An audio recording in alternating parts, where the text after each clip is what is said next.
Herb Baumeister, a married father with 3 children, seemed like a normal and successful family man, until thousands of bone fragments were discovered on his property, unveiling that Indiana had one of the most infamous serial killers in its presence.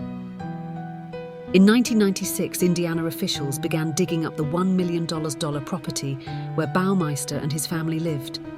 They made horrific discoveries, hundreds, and then thousands, of bone fragments belonging to various missing men. The remains are still being identified today, but authorities believe Baumeister, who they say lived a double life, picked up men at gay bars while his family was out of town, then brought them back to his D. Westfield, Indy, home where he murdered them and buried their remains on the 18-acre property.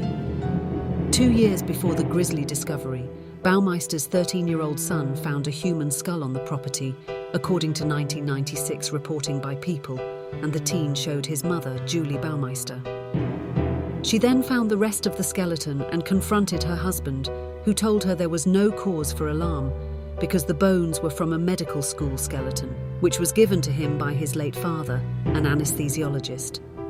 This explanation reportedly calmed Julie's nerves for the moment, but 2 years later, her biggest fears were realized when countless bone fragments were found on her and her husband's property.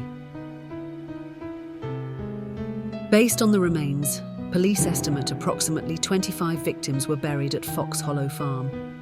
Less than 2 weeks after the remains were discovered, Baumeister died by suicide, the New York Times reported in 1996, before ever facing any charges in connection with the slayings. His suicide note did not mention the deaths or remains, Sergeant Kenneth C. Wiseman told the Times.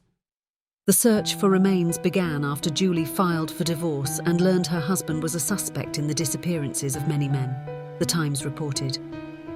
This is when she told authorities about the skull her son previously found, prompting the search. The majority of the bones were found in 2 dense areas of the woods, and some were partially burned, Julie's lawyer, William E. Wendling Jr., told the Times in 1996. Police have now linked Baumeister to 9 victims whose remains were found on his property located just outside of Indianapolis.